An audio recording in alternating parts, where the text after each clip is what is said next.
6 children vanished from Riverside Academy in Detroit. No one knew why. Each disappeared after school. They never returned home. Their lockers were full, their belongings untouched. The building was secured. There were no leads, no clues, just gone. In 2020, a plumber inspected the basement. He discovered a horrifying secret behind a hidden wall. In the boiler room lay 6 sets of children's belongings, trophies, medals, clothing. Worse still, shards of small skeletons, twisted, broken. Could these be the 6 missing children? How could such horrors go unnoticed for years, right beneath the school's feet? Now let me take you to Riverside Academy in Detroit, Michigan.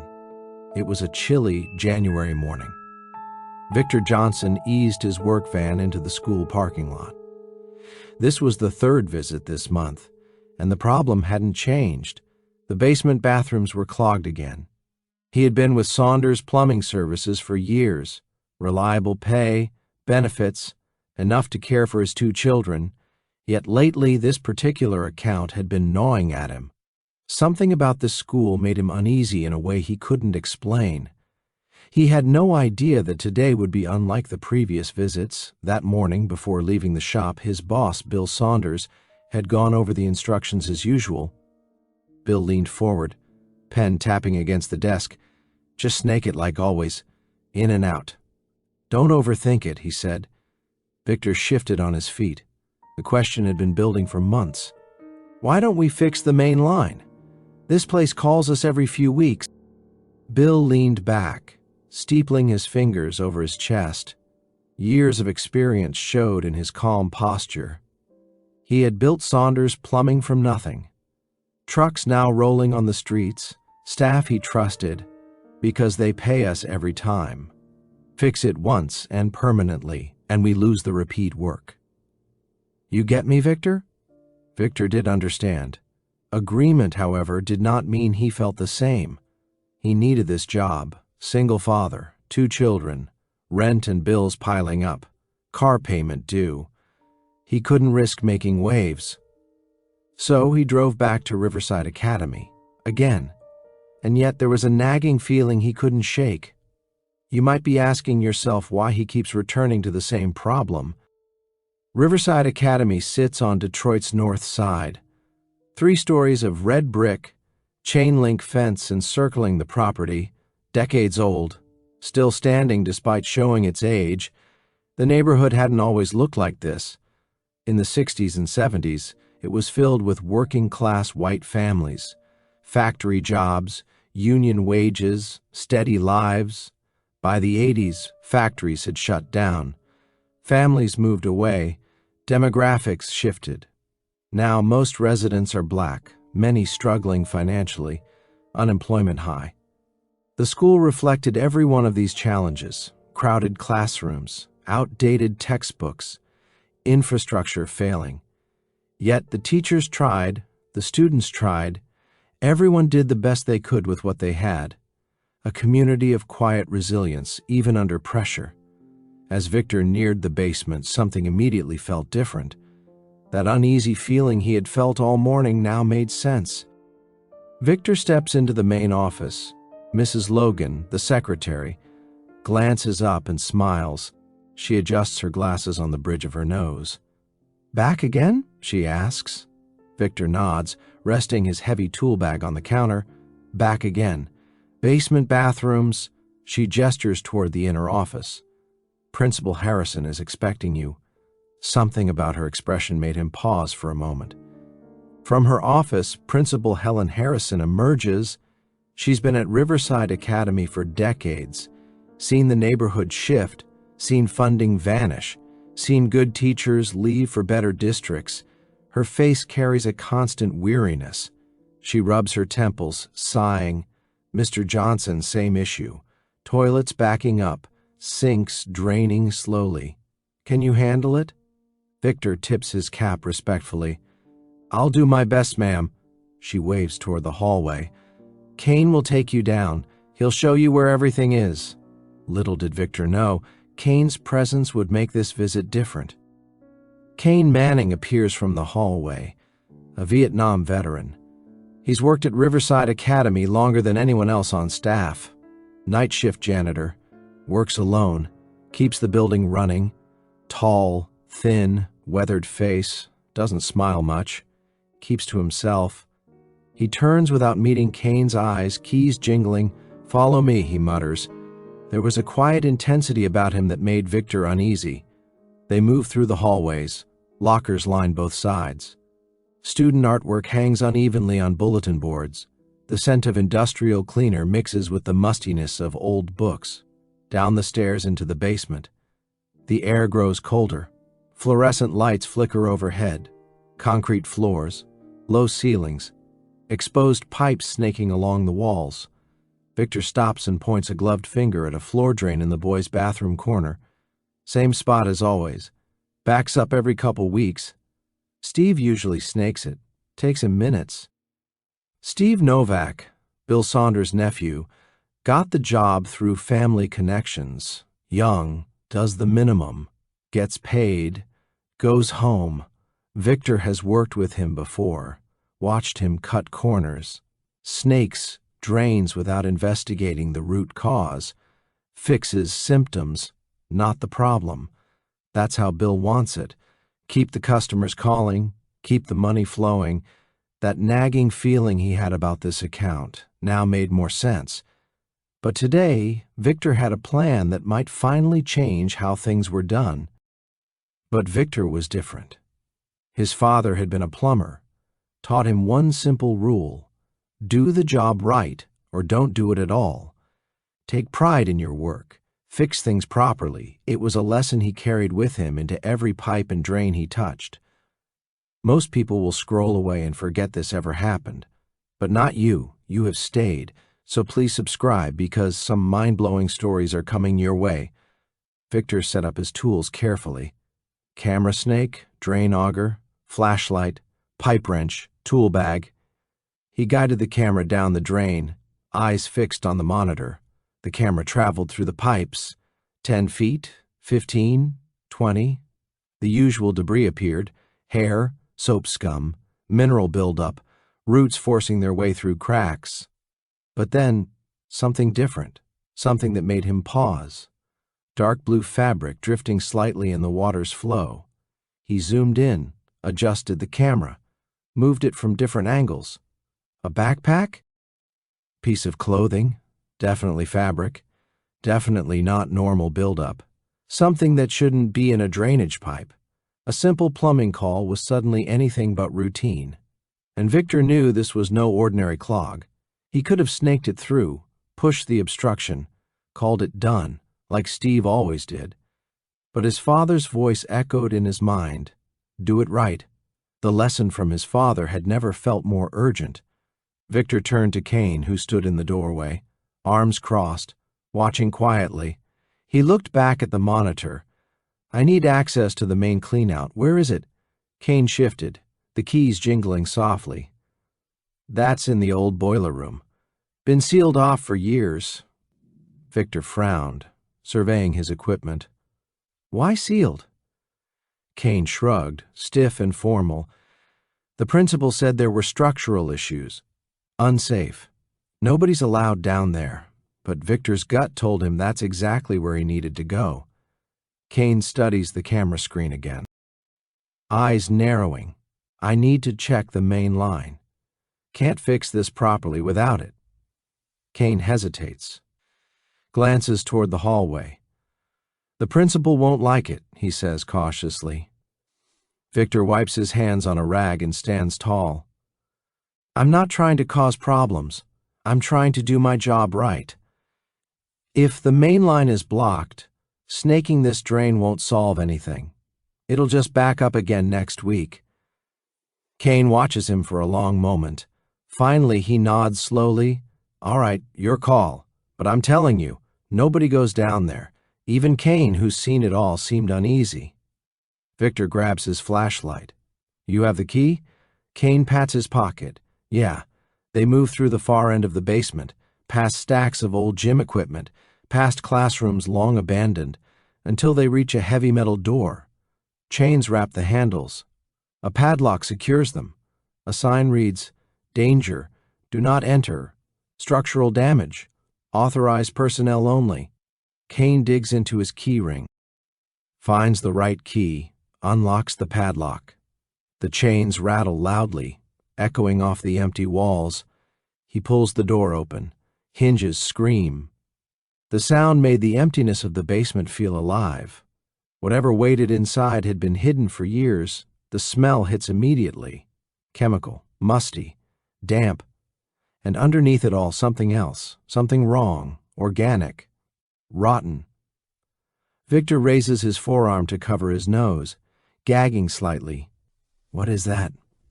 Kane keeps his face impassive. Old building. Mold, water damage. Could be anything. Victor flicks on his flashlight, steps through the doorway. If you were standing here with him, you'd feel that sudden drop in air, that invisible weight of decades of neglect. The boiler room is massive, 50 feet by 40, high ceilings with exposed beams. Old furnaces from the 1950s sit silent, rusted, forgotten. Pipes snake across the walls and floor, thick cobwebs hang in every corner. Dust coats everything like a gray blanket. Yet the room isn't structurally damaged. Walls solid, ceilings intact, floor level. Everything looks fine. So why was it sealed for all these years? Something about this room screamed that it wasn't just a forgotten boiler room. It was hiding something. That uneasy feeling Victor had all morning, the one that had driven him to question the usual routine, was now impossible to ignore. Victor sweeps his flashlight across the boiler room. He searches for the main drainage cleanout. There, in the far corner, a large cast iron panel set into the floor, 3 feet by 3, heavy, industrial. He moves toward it. The smell grows stronger with every step. Kane stays by the door. His hands grip the handle. "You sure about this?" he asks. Victor sets his jaw. He kneels beside the panel. "I'm sure." Even Kane, who had seen decades of this school, looked tense. Victor runs his hand over the bolts, rusted, old, but the panel itself, not as dusty as the surrounding floor. Someone had been here recently. He pulls out his socket wrench. He starts loosening the bolts. They resist at first, corroded tight, then they begin to turn. 1 bolt, 2, 3, 4. The smell hits harder now. Sharp, chemical, like a lab, but worse. 5 bolts, 6. The final bolt frees itself. Whatever was behind this panel had been hidden for a reason. He grips the edge of the cast iron panel, heavy, probably 80 pounds. He strains and lifts. The panel slides aside, and then he freezes. The flashlight beam catches the opening. Bodies, human bodies, teenagers, children, preserved, decomposed, wrapped in plastic, shoved into the drain. Victor's mind can't process it. He sees backpacks, school uniforms, sneakers, hair, but it doesn't register. This cannot be real. One body is closest to the surface. Plastic torn, a face partially decomposed, empty eye sockets, skin stretched tight, still unmistakably human, still a child. Behind it, more, layered, stacked, hidden, crammed into every inch of space, 6 or more, tangled together, a grotesque pile. It was more than he could comprehend, yet he couldn't look away. Victor stumbles back. His flashlight falls. It clatters against the concrete. The beam rolls across the walls. Shadows dance. He tries to breathe. He can't. Chest tight. Vision narrowing. This isn't real. It can't be real. But it is. The chemical smell, the decay, the undeniable wrongness. All of it is proof enough. He knew one thing for certain. Someone had hidden them here, and he had just uncovered the secret. The nagging feeling he had all morning, the one that drove him to check the main line, was now terrifyingly justified. If you were standing here, the weight of that moment would press down on you too. Victor had found bodies before. Mice in drains, rats in sewage lines. Once, even a cat that had crawled into a storm drain and died. But never this, never children, never multiple children, never murder. His stomach twisted at the realization that nothing in his life had prepared him for this. His hands trembled uncontrollably. His whole body shook. He clutched his chest, trying to slow his racing heart. Oh God, oh God, oh God. His knees gave way. He caught himself on the wall. He slid down until he hit the cold concrete floor. Every second felt longer than the last, every breath heavier than it should be. Kane's footsteps echoed from the doorway. His voice sounded distant, almost unreal as he stepped closer. What's wrong? Victor's hand shook violently as he pointed toward the cleanout. There are kids in there, dead kids, multiple kids. Kane leaned forward, peering into the darkness. His face went pale. What the? Victor scrambled for his phone. His hands were shaking so badly he could barely hold it. It slipped. It bounced off the concrete, almost out of reach. He snatched it again, fumbled, slipped. Finally he gripped it. The screen was cracked, but it still worked. His fingers trembled over the screen. He tried 3 times to unlock it, couldn't remember his passcode. Finally, success. He opened the phone app and dialed 911. 1 ring, 2 rings. Pick up, please pick up. 3rd ring. A woman's voice, calm, professional. 911. What is your emergency? Victor tried to speak. His voice refused to work. He swallowed hard. Tried again. I'm at Riverside Academy. In the basement. I found. The words caught in his throat. He couldn't finish the sentence. Couldn't make anyone understand the horror he had just uncovered.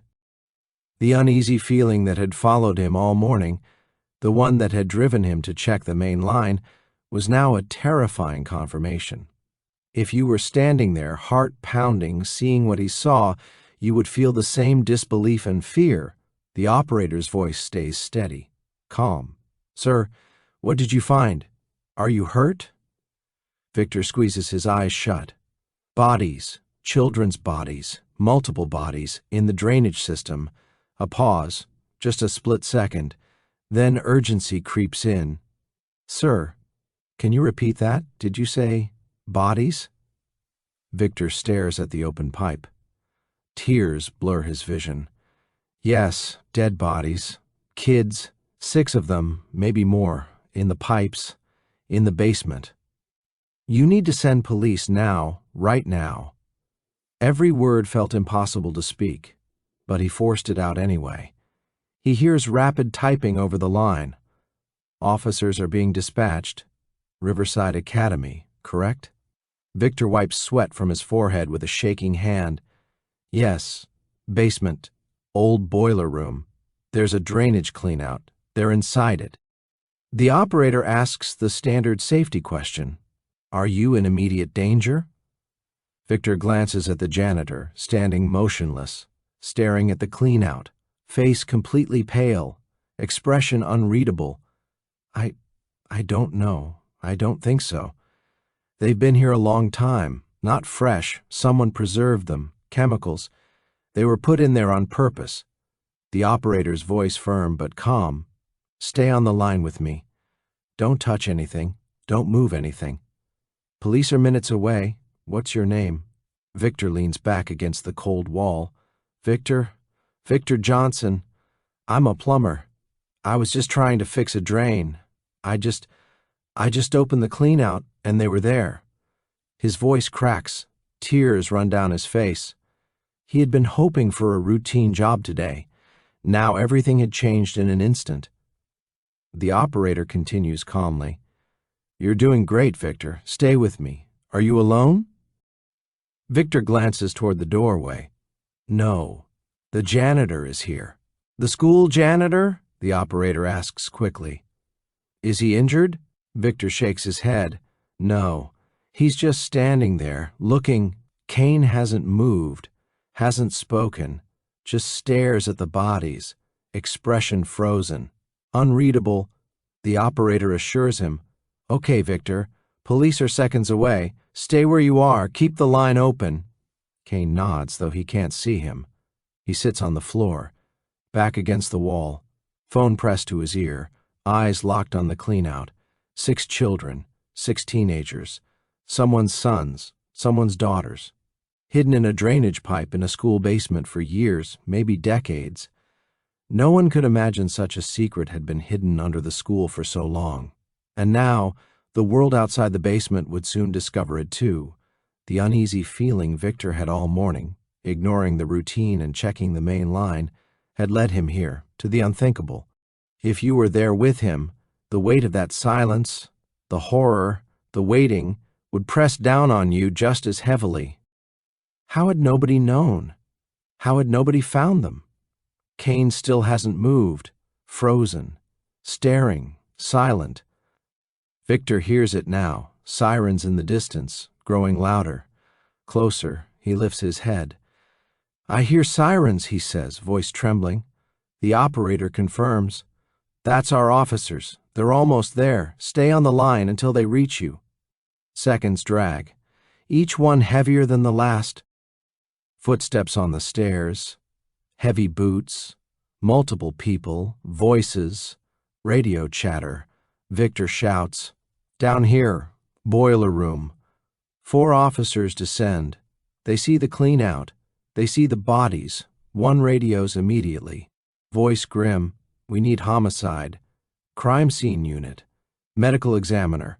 Multiple victims. Juveniles. Long-term concealment. The words hit Victor like a hammer.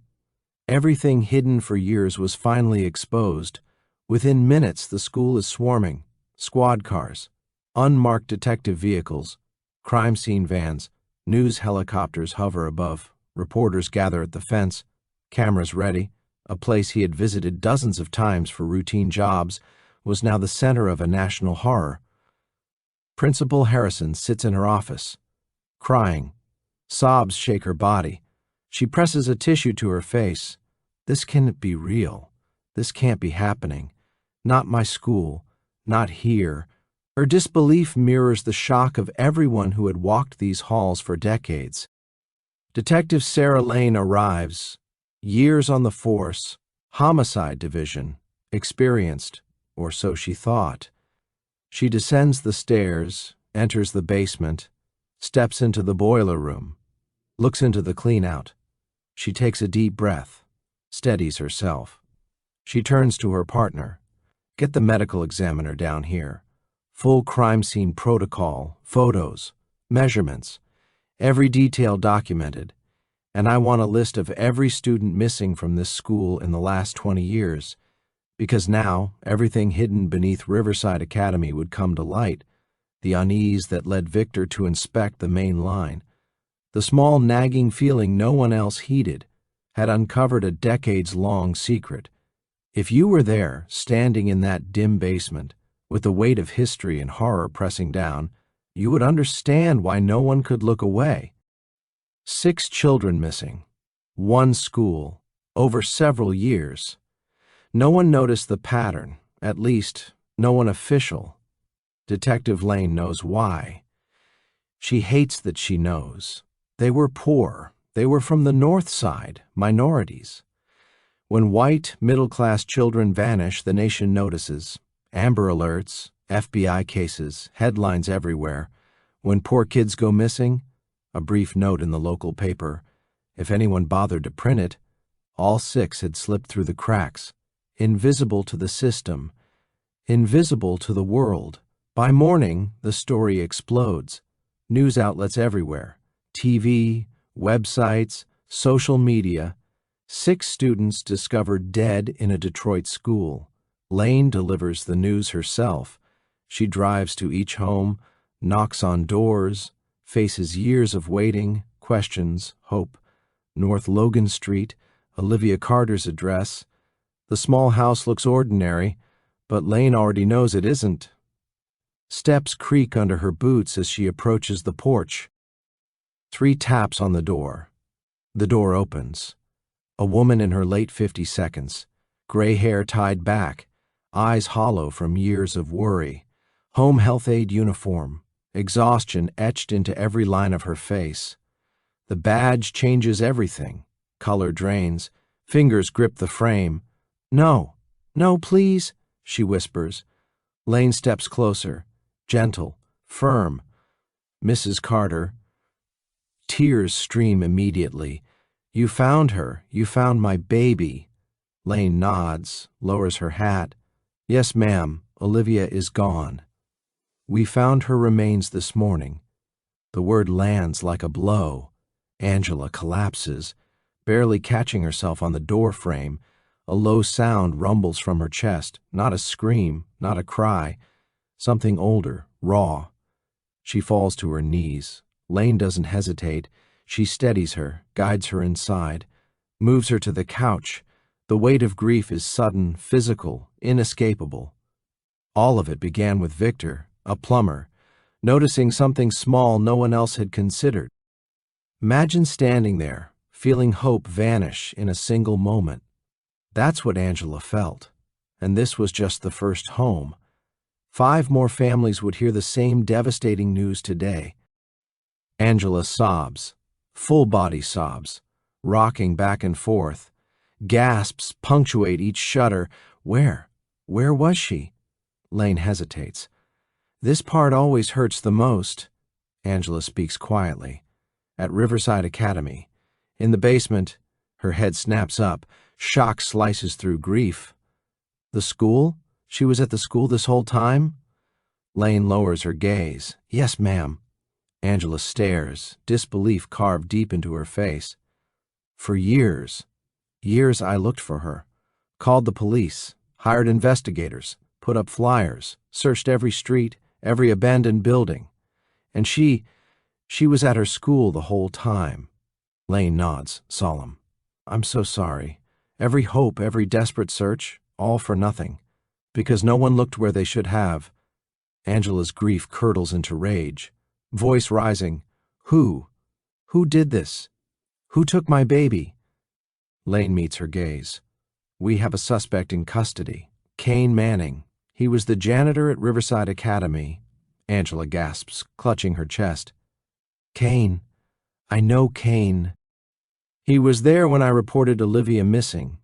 He helped search the school. He told me—" Her voice breaks. "He told me she'd come home. That girls like Olivia always come home." Tears fall harder. She rocks herself, hugging tightly. "He looked me in the eye years ago, stood right in front of me and lied. And she was there, in his building, and he knew. He knew the whole time. The betrayal cuts deeper than the loss itself." Angela buries her face in her hands, shoulders shaking. Lane sits beside her, silent. Words won't help. After a long pause, Angela whispers, voice trembling, "Can I see her?" Lane speaks gently.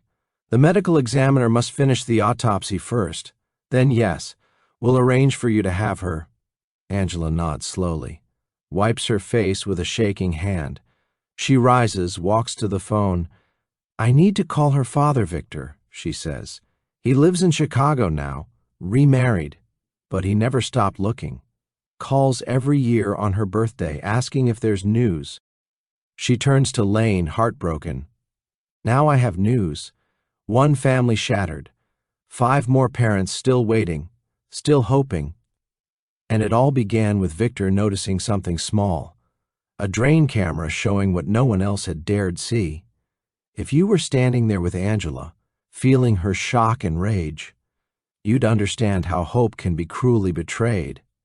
For the other 5 families, the same truth would soon arrive. Lane repeats the process. 5 more homes, 5 more families, mothers, fathers, grandparents, all waiting, all hoping, all wondering. All told their children likely ran away, started new lives somewhere, probably safe, probably fine. All lies. From the system, from the police, from everyone who should have cared, the truth hits harder than the lies ever did. The city erupts. Protests outside the station. Chants. "How did you not know? 6 children, 1 school. Why weren't they protected?" Detroit's mayor faces the cameras, promises investigation, accountability, that it will never happen again. But it already happened.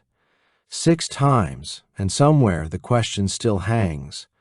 How could no one notice? Detective Lane returns to Riverside Academy. She has to understand, how did 6 students vanish right under everyone's nose? She sits across from Principal Harrison, coffee untouched, hands trembling. "Did you notice a pattern?" Lane asks. 6 students missing. Over the years. "From your school," Harrison swallows. Voice weak. I knew kids went missing, but not all at once. Spread out, years apart. Everyone thought, they ran away." Lane leans forward. 6 students, high achievers, involved in school activities, gone from school grounds. "And it didn't raise any suspicion?" Harrison defends herself. "I reported every disappearance to the police. Every single one. I did what I was supposed to do." Lane shakes her head slowly. "But you didn't push. You didn't demand investigations. You didn't connect the dots." Harrison bows her head. Tears spill over. "I failed them. I know I failed them. But I didn't know they were here. All this time, negligence, or something darker? The answer is closer than she thinks." Lane believes her. Harrison was blind, maybe negligent, but not complicit. Someone else knew. Someone with constant access to the basement. Someone who could move freely through the building. Someone who had been there for years. The same building Victor worked in. The same basement he entered that day. Imagine the horror of realizing the truth was steps away, hidden in plain sight. For all those years, the investigation is far from over. Answers still wait. In the shadows of that school, I stand for justice. For people who stay silent. For people who won't comment. For people who won't subscribe. Because the villain should never win. Kane Manning. Lane pulls up his employment history. Riverside Academy, night shift janitor, started in 1987. Keys to every part of the school, boiler room included. She digs deeper. Background check. Kane Manning, 67, Vietnam veteran, honorable discharge. Moved to Detroit in 1979. Married briefly. Divorced in 1984. No children, clean record, not even a traffic violation. But the online trail tells another story. Social media posts, old forum rants, angry messages, complaints about the changing neighborhood, resentment toward minorities, constant commentary on kids these days. One post, dated right after Naomi Lewis disappeared in 2007, "These schools used to be respectable. Now they're overrun. Someone needs to take action." Another from 2012, "Every year it gets worse. More kids taking over. Someone has to stop it. The signs were there, buried in digital noise, but nobody listened." Lane obtains a search warrant. She heads to Kane's modest South Side home. Clean, tidy, normal. But the basement holds a secret. Behind a fake wall, a shrine. Victim belongings displayed with care. Olivia's basketball jersey, number 24, framed like a trophy. Jordan's debate ribbon gleaming on a shelf. Naomi's choir medal, gold still polished. Marcus's football, signed by teammates. Daniela's science fair ribbon. Isaac's BSM button, worn religiously. 6 children. 6 reminders of lives stolen. And then the computer, locked, encrypted, hidden in a filing cabinet. The FBI cracks it in days. Inside detailed logs, every date, every time, every action meticulously recorded. Kane cataloged his crimes, documenting them as though they were trophies. The same man Kane passed in the basement, seemingly just a janitor, but watching all along. Imagine someone living among us, while quietly keeping a record of atrocities in the shadows of a school. And with these records, Detective Lane finally begins to piece together the full scope of a nightmare that stretched decades. May Olivia Carter. Basketball practice had just ended. She stayed late, perfecting free throws. The gym was empty. I told her there was a water leak in the locker room she needed to see. She followed me to the basement, down into the boiler room. She fought harder than expected, athletic, strong, but I was stronger. 5 minutes later, she was gone. I wrapped her in plastic from the maintenance closet, placed her carefully in the drainage cleanout, poured in chemicals to slow decay, sealed the panel. No one ever enters that room. No one would find her. The same drain Victor inspected, the same spot no one ever thought to check. September Jordan Harris, debate practice, stayed late to rehearse arguments. I told him Principal Harrison needed his help in the basement storage, moving boxes. He trusted me. I used the cord again, quicker this time. 3 minutes, smaller, less athletic than Olivia. He didn't struggle as long. Wrapped, treated, placed in the cleanout. 2 bodies now, hidden beneath the floor. Still, nobody knew. Every disappearance calculated, every step hidden in plain sight. The log continues for all 6 victims. Kane didn't act impulsively. He studied, stalked, waited, chose moments when students were alone, unseen, his keys, his access, the building's negligence, the sealed boiler room, even the plumbing company's half measures. All aided him. Imagine the layers of trust and neglect that allowed this to continue for years without anyone noticing. Then, February 3rd, Kane Manning is arrested at his home, 6 counts of first-degree murder. He doesn't resist, doesn't protest, just stares at the officers, empty eyes, holds out his wrists for handcuffs. "Took you long enough," he says. And yet, the real question remains, how many more secrets lay buried where no one thought to look? Scene interrogation room. At the police station, Kane waives his right to an attorney. He says he wants to confess. He says he wants to explain. Detective Lane sits across from him. The recorder is running. 2 detectives stand in the back as witnesses. Hook, you won't believe how calm he is in this moment. Detective Lane leans in. Why? Why these 6 students? She watches him across the metal table. The recorder light blinks red. The room is cold, still. Kane looks too relaxed, like this is a friendly chat. And that's what hits her hardest. The calm, the emptiness, the lack of anything close to remorse. Soft. But that wasn't the part that bothered her most. Kane leans forward. His elbows settle on the table. "You want the truth? The real truth?" Lane keeps her expression flat. "Yes." He looks past her, toward the wall, lost in some private memory. And what he says next, it changes the entire tone of the room. "I started working at Riverside Academy in 1981. His voice softens. "Back then it was a good school, mostly white kids, working class, respectful, knew their place." He nods to himself. The neighborhood was safe. People took care of their property. It was America. Real America. Lane stays silent, lets him talk, lets him expose himself. You can almost feel Lane holding back here. He sneers. By the late 90s, things started changing. Demographics shifted. White families moved out. New families moved in. Different families. He spits out different like it tastes bad. The school changed. By 2000, maybe 40% of the students were minorities. By 2010, over 70. By 2015, over 90. Lane keeps her face neutral, but inside, she's sickened. She clenches her jaw. She knows where this is going. She just hopes she's wrong.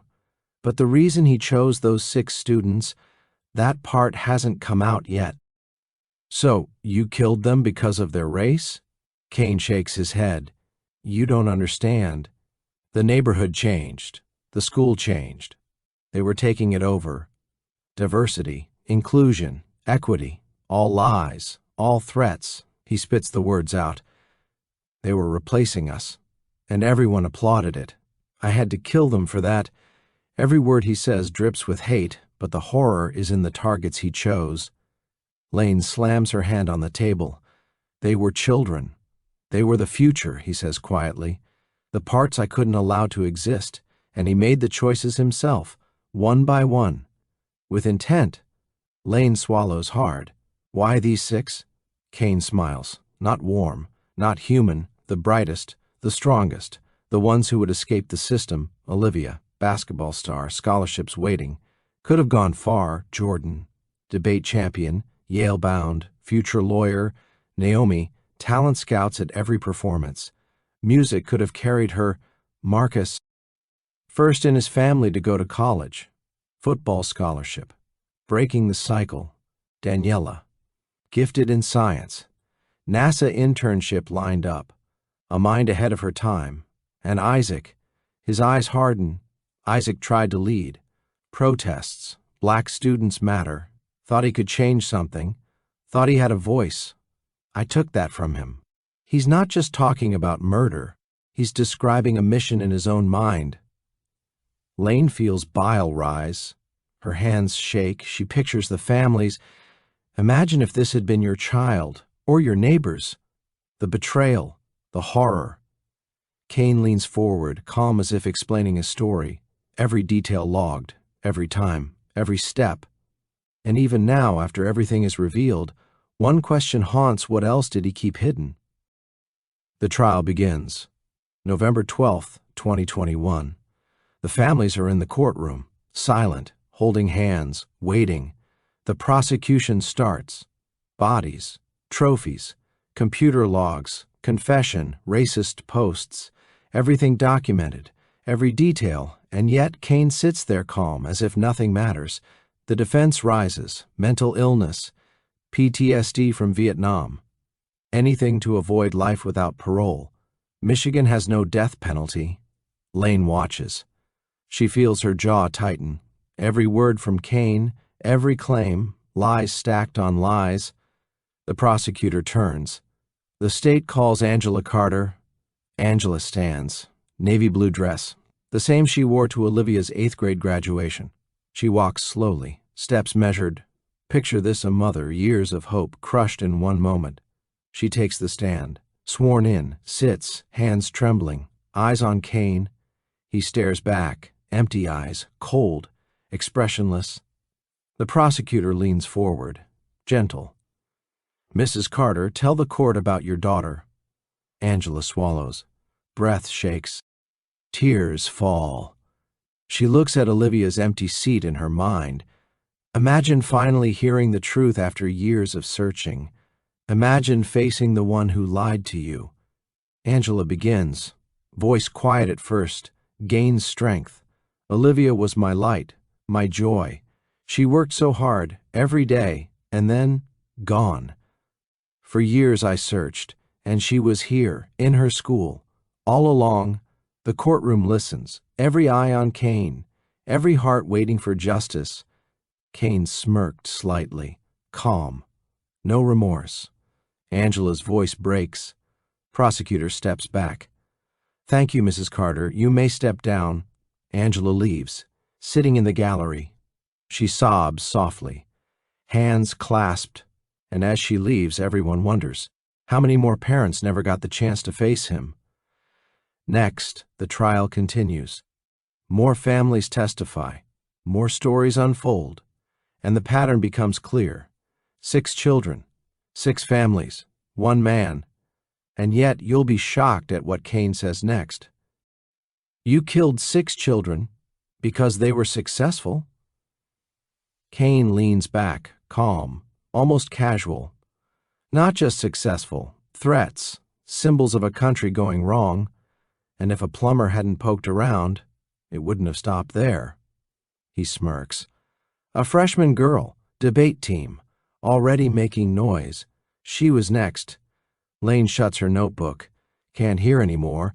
Imagine knowing your child was almost taken and no one saw it coming.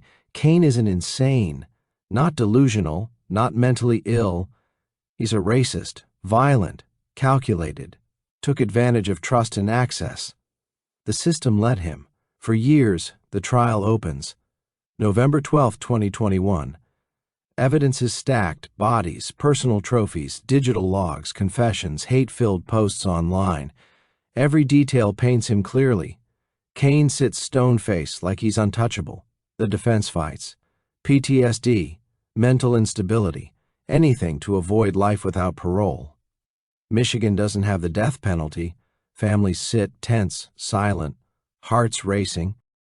Waiting for answers, the prosecutor stands, announces the state calls Angela Carter. Angela rises, navy dress. Same one from Olivia's 8th grade graduation. Picture a mother standing before the man who stole her child. She walks slowly, breathing shaky, tears brimming, sworn in, sits, hands trembling, eyes locked on Kane.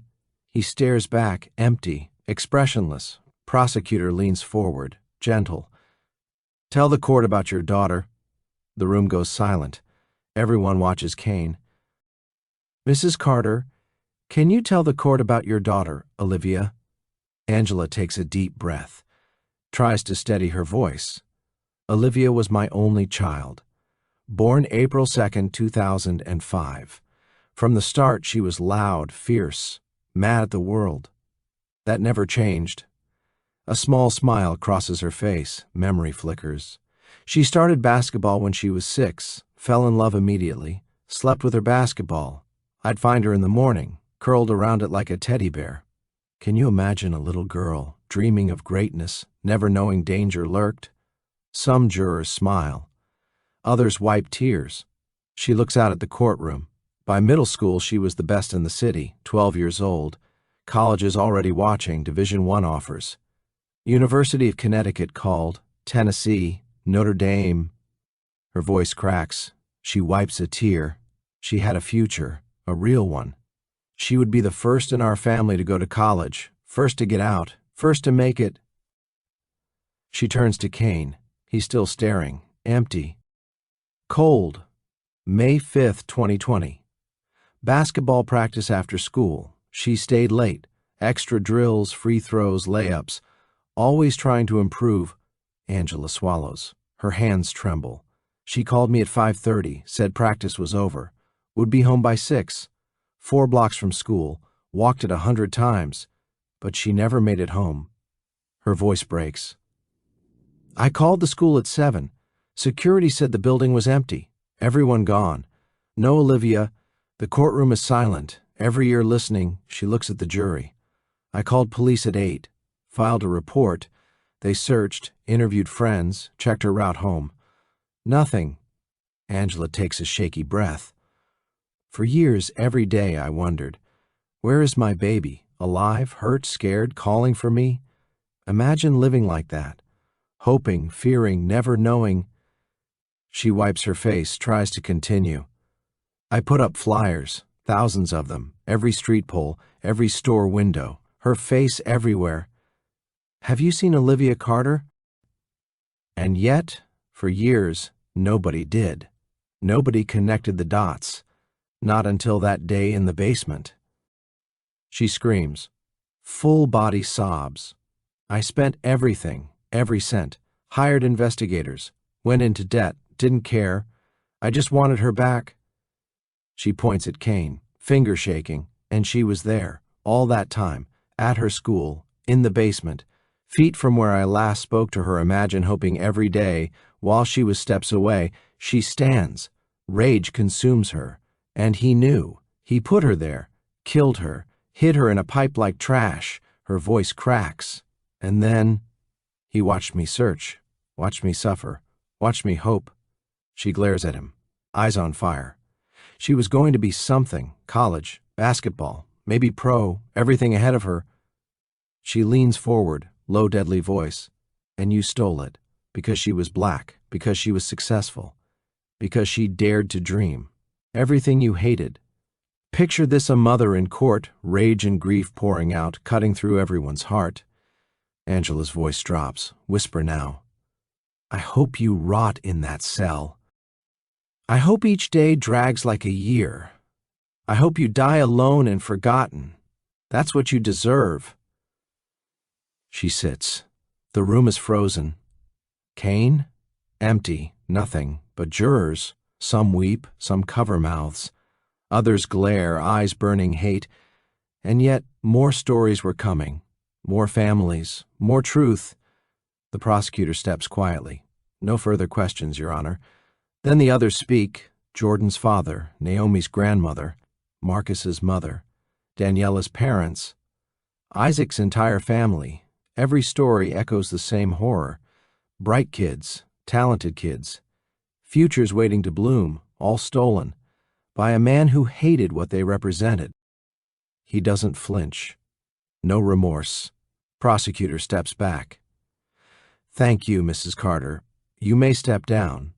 Angela returns to her seat, hands clutching, sobbing softly. And as she leaves, you wonder how many more families never got the truth. Next, another family, another story.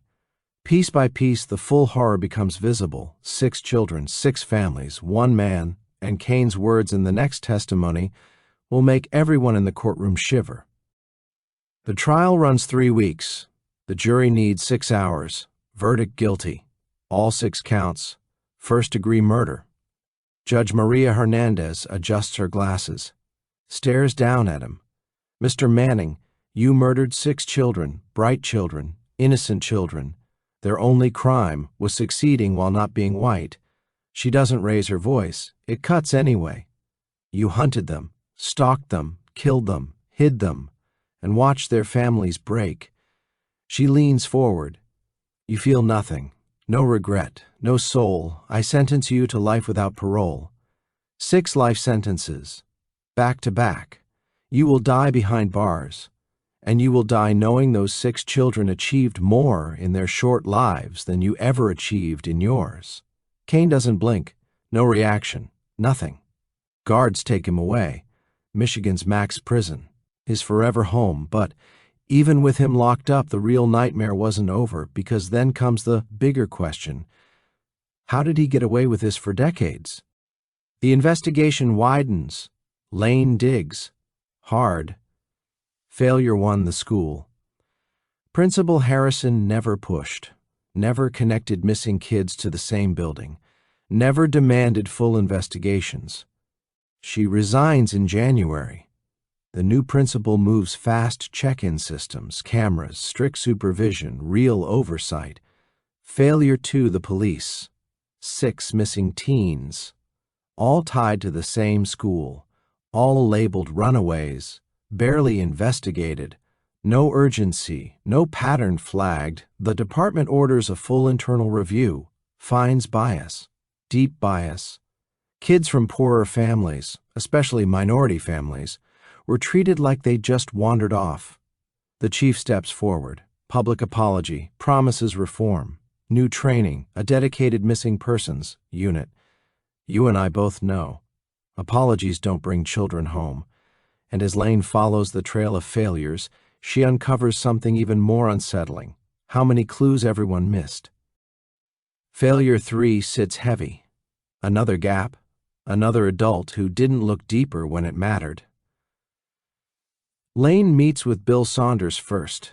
He looks nervous before the questions even start. Short breaths, tight hands. Steve Novak barely speaks at all. Just shrugs.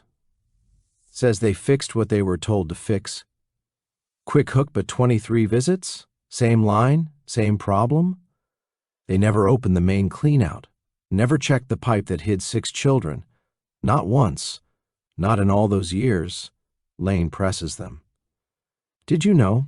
Did you ever ask why the drain kept clogging? Did you ever push for a real inspection? They didn't. They chose speed. They chose easy money. They chose shortcuts. You can almost hear the thought in Lane's voice: if Victor didn't insist on doing it right, those kids would still be down there. She takes everything to the district attorney, drops the file, asks the question everyone is thinking: is this criminal? The DA shakes his head. Negligence isn't a charge. Not like this. The law won't touch them. But something else will. The story spreads fast, faster than any press release he could write. Headlines hammer their names. A plumbing company whose shortcuts helped hide 6 victims. Bill tries to talk it down. Steps in front of cameras. Stumbles through statements. We couldn't have known. We followed protocol. But the public isn't listening. They only hear failure. Customers cancel. The school district cuts ties. Businesses back away. Saunders Plumbing collapses in weeks. Steve loses the job first, then the friends, then the city. He leaves Michigan completely. New state, new name. But everyone remembers the guy who kept snaking the same drain and never asked why. Just like earlier in the case, another adult chose convenience over actually paying attention. And while their world falls apart, something else rises in its place. One name is about to become the unexpected hero of this entire investigation. But then there's Victor Johnson, the quiet hero, the one man who actually cared. You'd like him instantly. Anyone would.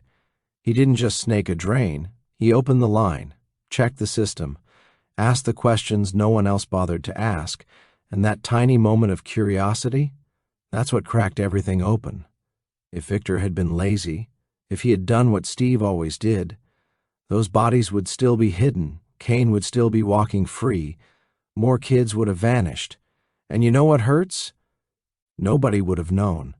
But Victor cared about the work, cared about doing things right, and that changed the whole story. People notice. The Detroit Waterworks Department calls him in, wants him, needs him, lead plumber for the entire district, better pay, better hours, better purpose. He takes the job, walks out of Saunders Plumbing without looking back, starts March 1st, 2022. You ever seen someone step into their purpose without hesitation? That's Victor. His first task is huge. Inspect every school, every pipe, every main line, no shortcuts, no patch jobs. Do it right. And the things his team finds, you don't want to imagine. Old pipes, tree roots, hidden blockages, neglect everywhere, nothing like Riverside Academy, but enough to make any parent sick to their stomach. They fix it all, properly, permanently. Time passes. December 2022. Riverside Academy becomes something new. A memorial service. A new name remembered 6 Academy. The courtyard is silent. Hundreds gather. 6 bronze statues stand in a line, life-sized, frozen in the futures. They never got to live. Olivia Carter, mid-jump shot, inscription she soared. Jordan Harris, holding a gavel, inscription he spoke truth. Naomi Lewis, mouth open in song, inscription she sang hope. Marcus Hill, football tucked tight, inscription he broke barriers. Daniela Morales, looking through a telescope, inscription she reached for stars. Isaac Jackson, fist raised, inscription he fought for justice. If you were standing there, you'd feel it in your chest, the weight, the pride, the grief. But the story isn't finished, not with what comes next. The families gather, Angela Carter, Jordan's father, Naomi's grandmother, Marcus's mother, Daniela's parents, Isaac's mother, 6 families, 6 losses, 1 nightmare shared. They hold hands, they cry, they breathe through memories that still hurt to touch. Imagine standing where they're standing, staring at statues of children who should still be alive. Principal Parker steps to the mic. Her voice carries through the courtyard. These students were stolen from us. Each word heavy, each word true, stolen from their homes, stolen from their futures, stolen by hatred, stolen by a system that didn't protect them. She gestures toward the statues. 6 lives frozen forever. They will not be forgotten. Every student who enters this school will see them, will learn them, will say their names. She reads them slowly. Olivia, Jordan, Naomi, Marcus, Daniela, Isaac. You can hear the pain in the silence after each name. She looks at the students gathered. You deserved better. They deserved better. Her voice softens. but we can protect the next generation. We can pay attention. We can care. We can stand up when something feels wrong. The Remembered Six Academy exists because of them. Their lives were cut short, but their legacy, it won't fade. The courtyard stays quiet. Then a single voice starts singing, Amazing Grace, soft at first, barely above a whisper. Then others join, voices rising, filling the air. I once was lost, but now I'm found. Angela holds Olivia's jersey. Number 12, the one the police returned, the one her daughter loved. Families sing through tears. The song ends, the hurt doesn't. They place flowers beneath each statue, purple flowers for Olivia, her favorite color, yellow roses for Jordan, his mother's choice, white lilies for Naomi, from the church choir, red carnations for Marcus, his team color, sunflowers for Daniela, she loved astronomy, African violets for Isaac, chosen by his black members' social club, each flower a promise, each color a story, each petal a reminder. Even in the healing, something else is coming. The families leave slowly, reluctant, not wanting to go, not wanting to leave their children again. But the memorial will stay, the Remembered Six Academy will stand. The names will always be spoken. Picture that. Imagine seeing it every day. Victor Johnson stands at the back, doesn't want attention, doesn't want to take away from the family's moment. But Angela Carter sees him. She walks over, takes his hands.